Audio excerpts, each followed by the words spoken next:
Communiqué du CNRC concernant la marche qu'elle organise à Paris ce samedi 1er octobre 2022. À l'occasion du 12e anniversaire de la publication du rapport mapping de l'ONU et suite aux nouvelles agressions dont la République démocratique du Congo fait l'objet de la part de l'Ouganda et du Rwanda par leurs armées ou leurs milices interposées, comme le confirment de nombreux témoignages de Congolais à l'est de la RDC ainsi qu'un récent rapport de l'ONU, le Conseil national de la résistance congolaise, CNRC en sigle, organise une marche à Paris ce samedi 1er octobre 2022 de l'ambassade de la RDC à l'Assemblée nationale française. Les résistants congolais interpellent les députés français contre la complaisance de la communauté internationale face aux activités terroristes du régime de Paul Kagame et Yoweri Museveni en République démocratique du Congo depuis plus de 2 décennies. Cette déstabilisation de la RDC a occasionné à ce jour plus de 5 millions de déplacés internes, des centaines de milliers de femmes violées et plus de 12 millions de morts sans que justice ne leur soit rendue. Le Conseil national de la résistance congolaise appelle donc la France, pays membre du Conseil de sécurité de l'ONU, à initier des actions concrètes pour l'application des recommandations du rapport mapping de l'ONU contre les violences en RDC et le pillage de ses ressources. Le Conseil national de la résistance congolaise attire particulièrement l'attention des élus français ainsi que de leur gouvernement face à l'une des aberrations à laquelle on assiste actuellement et qui concerne les troupes des États de l'Afrique de l'Est, EAC en sigle, dont la communauté internationale soutient le déploiement à l'est de la RDC. En effet, les 3 armées du Rwanda, de l'Ouganda et du Burundi qui en font partie sont clairement stigmatisées dans le rapport mapping de l'ONU suite à leur implication dans les massacres en République démocratique du Congo.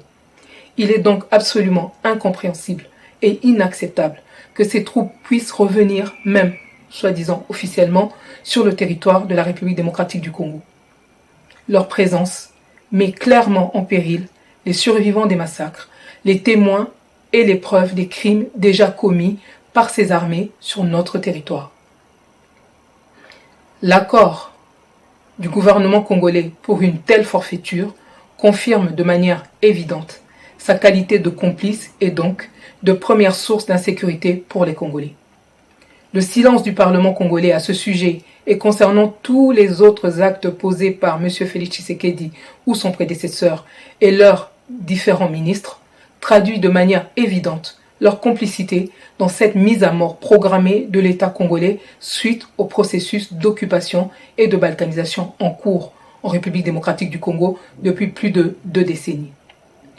Plutôt que d'aller simplement s'époumoner à la tribune de l'ONU en dénonçant les crimes du Rwanda en République démocratique du Congo, Félix Tshisekedi aurait mieux fait s'il en avait réellement le pouvoir. Or, ce n'est pas le cas. Félix Tshisekedi aurait dû donc dénoncer tous les accords illégaux signés par des receleurs ou des Congolais sans mandat de notre peuple et qui mettent à la merci des prédateurs à la fois nos terres et nos différentes ressources. Il devrait également commencer par écarter tous les agents de Paul Kagame qui ont infiltré notre armée, notre police et tous nos services de sécurité en général. Il est à noter que d'après les réseaux de la RC Résistance congolaise, des mercenaires engagés par Joseph Kabila et Paul Kagame sont actuellement dans le Congo central, précisément dans les villages de Kasangulu, Kimpese, Sekebanza, Boma et surtout dans Matadi-ville. Du côté du Bandundu, ils sont dans le Kwango, à Bandundu-ville, Bolobo, Kwamut, dans les villages Yaka et les longs des frontières de 2 provinces, Congo central et Bandundu. À Kinshasa, ces mercenaires sont au centre-ville, surtout dans la commune de la Gombe. Les autres sont basés à Kingakati, aux alentours de l'aéroport de Njili, où ils ont loué des maisons dans les environs de l'aéroport, ou se sont infiltrés tout simplement dans les camps militaires de Kinshasa. À l'heure où les Congolais sont envahis donc par toutes ces différentes milices rwandaises essentiellement, qui s'en prennent déjà aux populations congolaises à Kinshasa, au Bandundu, dans le Congo central et particulièrement à l'est, comme tout le monde le sait, et que nos militaires sont abandonnés et démunis de moyens conséquents pour faire face à cette invasion qui est tue par notre gouvernement fantoche, Félix Tshisekedi, ses collaborateurs et son gouvernement irresponsable dilapident sans vergogne les deniers de l'État, comme en témoignent les différents scandales qui ont été dévoilés ces derniers jours. Le CNRC demande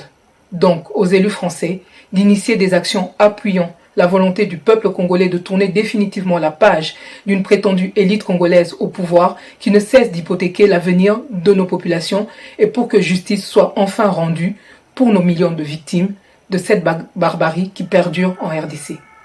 Le CNRC rappelle que la France occupée par les nazis n'a pas organisé des élections pour mettre un terme à cette occupation.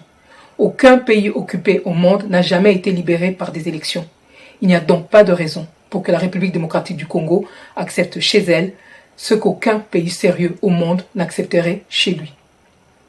Le Conseil national de la résistance congolaise rappelle enfin que les causes de ce chaos sont également à chercher du côté de toutes les multinationales occidentales ou pas qui profitent des minerais du sang en provenance de la RDC via le Rwanda et l'Ouganda en particulier.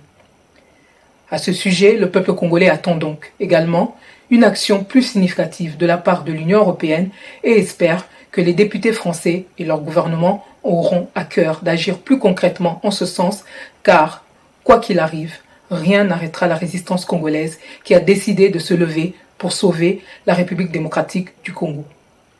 Paris, le 24 septembre 2022. Candido Keke pour le CNRC et la RC, Résistance congolaise.